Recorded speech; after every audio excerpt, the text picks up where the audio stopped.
Hello students, welcome to RG Studio. My name is Rahul. I am a teacher. इस video में मैं आपको national sugar institute Kanpur, जो कि गवर्नमेंट ऑफ इंडिया का एक प्रीमियर इंस्टीट्यूट है, ministry of consumer affairs, food and public distribution, national sugar institute Kanpur में विभिन्न जॉब ओरिएंटेड कोर्सेज होते हैं। इस वीडियो में मैं आपको national sugar institute Kanpur, Vasantdada sugar institute Pune आदि के लिए जो इम्पोर्टेंट टॉपिक्स होते हैं एंट्रेंस एग्जाम के, तो यहाँ पे very important topics for entrance exams for national sugar institute Kanpur. तो नेशनल शुगर इंस्टीट्यूट कानपुर और वसंतदादा शुगर इंस्टीट्यूट पुणे के जो विभिन्न एंट्रेंस एग्जाम है, जैसे कि डीफेट, DQCES, CCQC, HBCC और वसंतदादा शुगर इंस्टीट्यूट के IFAT, MSc wine beverage and alcohol technology और अन्य कोर्सेज के लिए जो एंट्रेंस एग्जाम होते हैं national sugar institute Kanpur, Vasantdada sugar institute Pune और अन्य इंस्टीट्यूट्स के लिए, जिसमें कि केमिस्ट्री से रिलेटेड क्वेश्चंस आते हैं, उन सभी के लिए ये वीडियो बहुत अधिक यूजफुल है। और जो candidate national sugar institute Kanpur, Vasantdada sugar institute Pune आदि के एंट्रेंस एग्जाम के लिए प्रिपरेशन कर रहे हैं और इसके लिए ऑनलाइन या ऑफलाइन कोचिंग ज्वाइन करना चाहते हैं, इंपॉर्टेंट क्वेश्चन के PDF नोट्स लेना चाहते हैं, वो 9411513974 पे व्हाट्सअप कर सकते हैं। और कॉम्पिटिटिव एग्जाम्स की प्रिपरेशन के लिए एक व्हाट्सएप ग्रुप बना रखा है, जिसका लिंक आपको डिस्क्रिप्शन बॉक्स में मिल जाएगा। चैनल को सब्सक्राइब ऐसा कर लें ताकि इंपॉर्टेंट क्वेश्चन के वीडियो मिलते रहें और विभिन्न जॉब्स और एडमिशन्स के लिए जो नए अपडेट्स आते हैं उसकी जानकारी मिलती रहे। वीडियो को लाइक, शेयर और कमेंट जरूर कीजिएगा। तो यहाँ पे टॉपिक का नाम है एसिड, बेस एंड सॉल्ट, अम्ल, क्षारक एवं लवण। तो यहाँ पे अम्ल, क्षारक एवं लवण टॉपिक के बारे में जानकारी दी जाएगी। एसिड, बेस एंड सॉल्ट, सभी रासायनिक यौगिकों को उनके रासायनिक गुणों के आधार पर अम्ल, क्षारक और लवण में वर्गीकृत किया जा सकता है। तो जो सभी रासायनिक यौगिक होते हैं उनको उनके रासायनिक गुणों के आधार पर अम्ल, क्षारक और लवण में वर्गीकृत कर सकते हैं। इनमें कुछ विशिष्ट गुण होते हैं जो इन यौगिकों को दूसरे यौगिकों से अलग करते हैं, जैसे जंतु तथा मनुष्यों के अधिकांश पाचक रसों में अम्ल होते हैं एवं भोजन का खट्टा या कड़वा स्वाद इसमें उपस्थित अम्ल या क्षारक के कारण होता है। तो जो सभी रासायनिक यौगिक होते हैं उनको उनके रासायनिक गुणों के आधार पर अम्ल, क्षारक और लवण में वर्गीकृत कर सकते हैं, बांट सकते हैं। इनमें कुछ विशिष्ट गुण होते हैं। तो सभी रासायनिक यौगिकों में कुछ विशिष्ट गुण होते हैं जो इनके यौगिकों को दूसरे यौगिकों से अलग करते हैं, जैसे जंतु तथा मनुष्यों के अधिकांश पाचक रसों में अम्ल होते हैं एवं भोजन का खट्टा या कड़वा स्वाद इसमें उपस्थित अम्ल या क्षारक के कारण होता है। अम्ल के प्राकृतिक स्रोत, नेचुरल रिसोर्सेज ऑफ एसिड्स, जो अम्ल के प्राकृतिक स्रोत हैं, नेचुरल रिसोर्सेज ऑफ एसिड्स, सिरके, सिट्रस अम्ल, नींबू, संतरा आदि तथा इमली में क्रमशः एसिटिक, सिट्रिक तथा टार्टरिक उपस्थित होते हैं।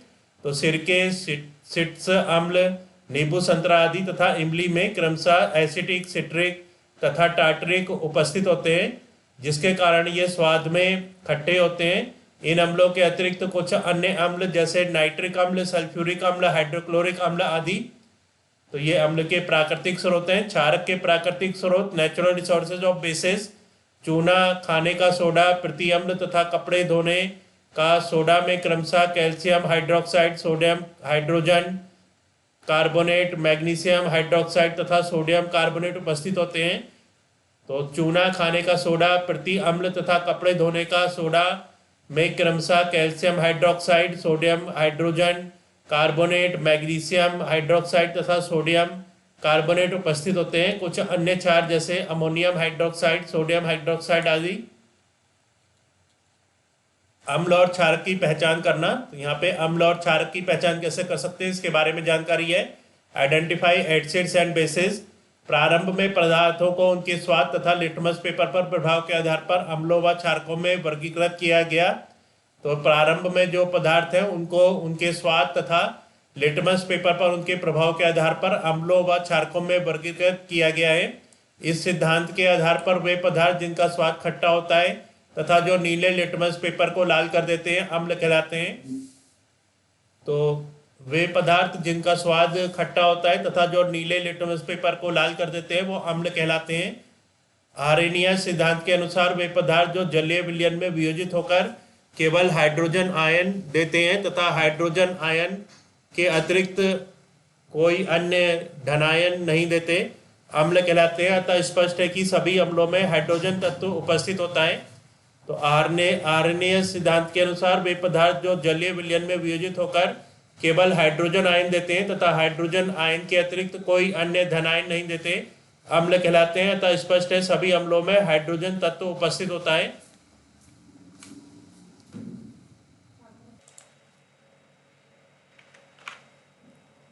वे पदार्थ जिनका स्वाद तीक्ष्ण या कड़वा होता है तथा जो लाल लिटमस पेपर को नीला कर देते हैं क्षारक कहलाते हैं। तो ऐसे पदार्थ जिनका स्वाद तीक्ष्ण या कड़वा होता है तथा जो लाल लिटमस पेपर को नीला कर देते हैं वो क्षारक कहलाते हैं। उदाहरण साबुन। तो साबुन ऐसा पदार्थ है जिसका स्वाद तीक्ष्ण या कड़वा होता है और जो लाल लिटमस पेपर को नीला कर देता है उन्हें क्षारक कहते हैं। आर्यनीय सिद्धांत के अनुसार वे रासायनिक पदार्थ जो आयनन के पश्चात जल में वियोजित होकर ऋणावेशित आयनों के रूप में केवल हाइड्रोक्साइड आयन देते हैं क्षारक या भस्म कहलाते हैं। तो आर्यनीय सिद्धांत के अनुसार वे रासायनिक पदार्थ जो आयनन के पश्चात जल में वियोजित होकर ऋणावेशित आयनों के रूप में केवल हाइड्रोक्साइड आयन देते हैं क्षारक या अम्ल कहलाते हैं। अम्ल एवं क्षारक के रासायनिक गुण, chemical properties of acid and bases. तो यहाँ पे अम्ल एवं क्षारक के रासायनिक गुणधर्म के बारे में इंफॉर्मेशन है। Chemical properties of acids and bases, अम्लों के रासायनिक गुण। केमिकल प्रॉपर्टीज ऑफ एसिड्स, अम्लों के रासायनिक गुण निम्नलिखित हैं। तो अम्लों के रासायनिक गुण के बारे में जानकारी है। पहला पॉइंट है यहाँ पे धातु के साथ अभिक्रिया, रिएक्शन विद मेटल्स। अम्ल विभिन्न सक्रिय धातुओं जैसे जिंक, सोडियम, मैग्नीशियम आदि से क्रिया द्वारा हाइड्रोजन मुक्त करते हैं। तो अम्ल विभिन्न सक्रिय धातुओं जैसे कि जिंक, सोडियम, मैग्नीशियम आदि से क्रिया द्वारा हाइड्रोजन गैस मुक्त करते हैं। जिंक प्लस H2SO4 सल्फ्यूरिक अम्ल, zinc sulphate plus hydrogen. Second है यहाँ पे धातु कार्बोनेट तथा धातु हाइड्रोजन कार्बोनेट के साथ अभिक्रिया, reaction with metal carbonate, carbonate and metal hydrogen carbonate. धातु अम्ल कार्बोनेट तथा धातु हाइड्रोजन कार्बोनेट के साथ क्रिया करके कार्बन डाइऑक्साइड उत्पन्न करते हैं। तो अम्ल धातु कार्बोनेट तथा धातु हाइड्रोजन कार्बोनेट के साथ क्रिया करके कार्बन डाइऑक्साइड उत्पन्न करते हैं। धातु कार्बोनेट प्लस अम्ल, लवण प्लस कार्बन डाइऑक्साइड प्लस जल। धातु कार्बोनेट, धातु हाइड्रोजन कार्बोनेट प्लस अम्ल, लवण प्लस कार्बन डाइऑक्साइड प्लस जल। उदाहरण calcium carbonate CaCO3 plus hydrochloric अम्ल 2HCl, calcium chloride CaCl2 plus H2O जल प्लस कार्बन डाइऑक्साइड।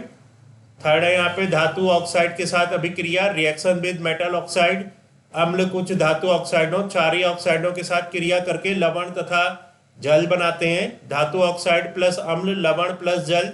उदाहरण calcium oxide CaO plus hydrochloric अम्ल 2HCl, calcium chloride CaCl2 plus H2O जल। क्षारकों के रासायनिक गुण, केमिकल प्रॉपर्टीज ऑफ बेसिस। तो यहाँ पे क्षारकों के रासायनिक गुण के बारे में जानकारी है जो केमिकल प्रॉपर्टीज ऑफ बेसिस हैं।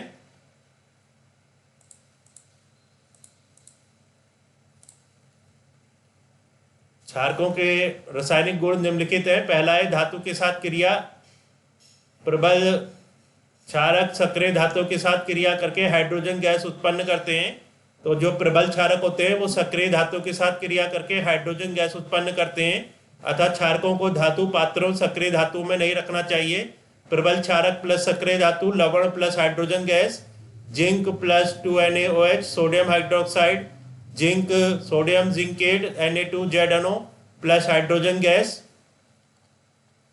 सेकेंड है यहाँ पे अधात्विक ऑक्साइड के साथ अभिक्रिया, क्षारक अधातु ऑक्साइड अम्लीय ऑक्साइड के साथ क्रिया करके लवण एवं जल बनाते हैं। यह अभिक्रिया अधातु के ऑक्साइडों की अम्लीय प्रकृति को सिद्ध करती है। क्षारक प्लस अधातु ऑक्साइड, लवण प्लस जल। Carbon dioxide CO2 plus CaOH2 बुझा हुआ चूना।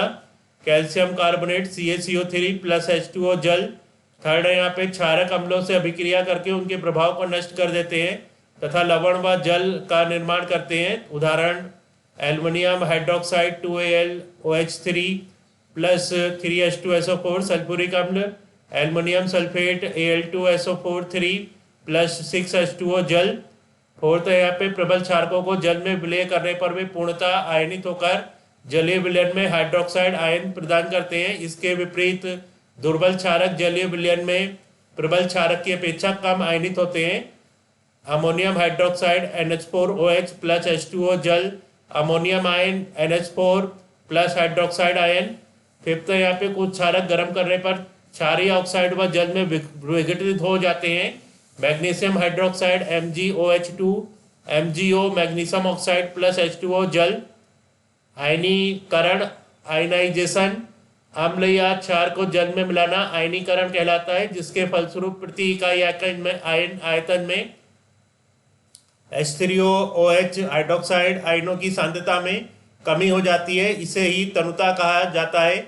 जब अम्ल या क्षारक को जल में मिलाया जाता है तो उनके अणु वियोजित होकर आयन बनाते हैं। HCl plus H2O hydrogen ion chloride ion plus H2O, H2O plus hydrogen ion H3O hydronium ion, या HCl plus H2O H3O plus chloride. NaOH क्षार Na प्लस OH। क्या सभी यौगिक जिनमें हाइड्रोजन है वे अम्ल हैं? Are all the compounds in which hydrogen is present are acids. Hydrochloric अम्ल HCl अणु के आयनन के पश्चात हाइड्रोजन आयन बनते हैं, जबकि ग्लूकोज विलयन में हाइड्रोजन आयन नहीं बनते। अतः यह आवश्यक नहीं है कि ऐसे सभी यौगिक जिनके रासायनिक सूत्र में हाइड्रोजन होता है वे अम्लीय होते हैं। क्या अम्ल केवल जलीय विलयन में ही आयन उत्पन्न करते हैं? Does acid produce ions only in aqueous solution. जल की उपस्थिति में अम्ल हाइड्रोजन आयन देते हैं, परंतु यह स्वतंत्र अवस्था में नहीं रह सकते, अर्थात हाइड्रोनियम आयन के रूप में रहते हैं। किसी अम्ल या क्षारक को जल में विलय करने के पश्चात प्राप्त जलीय विलयन में विद्युत का चालन होता है, क्योंकि अम्ल या क्षारक के जलीय विलयन में मुक्त आयन उपस्थित होते हैं, जिससे क्षारकों का जलीय विलयन हाइड्रोक्साइड आयन देता है। उदाहरण HCl plus H2O H3O hydronium ion plus chloride ion, hydrogen ion plus H2O H3O hydronium ion. NaOHS Na aquatic plus OH aquatic. अम्ल तथा क्षारक अपने जलीय विलयन में मुक्त आयनों की उपस्थिति के कारण वैद्युत का प्रभाव करते हैं। अम्ल व क्षार के विलयन कितने प्रबल? How much the acid and base solution are stronger. इस विलयन में हाइड्रोजन आयन अथवा हाइड्रोक्साइड आयनों के आधार पर उनकी अम्ल या क्षार के रूप में पहचान करते हैं। क्या हम किसी जलीय विलयन में उपस्थित आयनों की संख्या जान सकते हैं? क्या हम यह ज्ञात कर सकते हैं कि विलयन में अम्ल अथवा क्षार कितना प्रबल है? क्या है पीएच मान? अम्ल व क्षारकों की प्रबलता के अंतर को समझने के लिए डेनमार्क के वैज्ञानिक सोरेनसन ने 1909 में एक पैमाना तैयार किया जिसे पीएच स्केल कहते हैं। यहाँ पी का तात्पर्य पोटेंज शक्ति है, अर्थात दिए गए विलयन में हाइड्रोजन आयन की मात्रा कितनी है, यह पीएच द्वारा प्रदर्शित किया जा सकता है। पीएच स्केल की सामान्यता 0 अधिक अम्लता से 14 अधिक क्षारीयता तथा पीएच मान ज्ञात किए जा सकते हैं। पीएच एक ऐसी संख्या है जो किसी तनु विलयन की अम्लता अथवा क्षारीयता को दर्शाती है। किसी विलयन के पीएच को ज्ञात करने एवं तुलना करने के लिए हम सार्वत्रिक सूचक का प्रयोग करते हैं। सार्वत्रिक सूचक अनेक सूचकों का मिश्रण होता है। इसकी सहायता से किसी अम्लीय व क्षारीय विलयन की प्रबलता ज्ञात की जाती है। यह विलयन में हाइड्रोजन आयन की विभिन्न सांद्रता को विभिन्न रंगों से प्रदर्शित करते हैं। हाइड्रोजन आयन सांद्रता बढ़ते क्रम में, हाइड्रोक्साइड आयन सांद्रता बढ़ते क्रम में, अम्लीय, उदासीन, क्षारीय। तो 0, 1, 2, 3, 4, 5, 6 ये अम्लीय है, 7 जो है उदासीन है, और 8, 9, 10, 11, 12, 13, 14 ये क्षारीय हैं। दैनिक जीवन में पीएच का महत्व, importance of pH in everyday life. तो दैनिक जीवन में पीएच के महत्व के बारे में जानकारी है। दैनिक जीवन में पीएच के महत्व को निम्न उदाहरणों द्वारा प्रदर्शित कर सकते हैं। तो जो दैनिक जीवन में पीएच के महत्व हैं उनको जो यहाँ पे उदाहरण दिए हैं इनके द्वारा प्रदर्शित कर सकते हैं। पौधों एवं जंतुओं की पीएच के प्रति संवेदनशीलता। जीवित प्राणी केवल संकीर्ण पीएच परास परिसर में ही जीवित रह सकते हैं। हमारा शरीर 7 से 7.8 पीएच परास के बीच कार्य करता है। तो जो मनुष्य का शरीर होता है वो 7.0 से 7.8 पीएच परास के बीच कार्य करता है। जब नदी के जल का पीएच अम्लीय वर्षा के कारण 5.6 से कम हो जाता है तो जलीय जीवधारियों की उत्तरजीविता कठिन हो जाती है। सेकंड है यहाँ पे मृदा पीएच। अधिकांश पौधे सर्वोत्तम रूप में विकसित होते हैं जब मृदा की पीएच 7 के निकट होती है। अतः सर्वप्रथम मिट्टी की प्रकृति ज्ञात करने के लिए इसका पीएच परीक्षण करते हैं। इसके बाद इसके विशेष फसल को उगाते हैं। मिट्टी की पीएच ज्ञात होने पर विशेष फसल के लिए उर्वरक चुनाव सरल हो जाता है। थर्ड है यहाँ पे हमारे पाचन तंत्र का पीएच। हमारे उदर में पाए जाने वाला हाइड्रोजन क्लोराइड पाचन में सहायता करता है। अपच की स्थिति में उदर अत्यधिक मात्रा में अम्ल उत्पन्न करता है, जिसके कारण उदर में दर्द एवं जलन का अनुभव होता है। इस बिगड़ी हुई पीएच परिसर को सही करने के लिए magnesium hydroxide, milk of magnesia को औषधि के रूप में प्रयुक्त करते हैं। इसे प्रति अम्ल भी कहते हैं क्योंकि यह अम्ल के प्रभाव या अम्लता को कम कर देती है।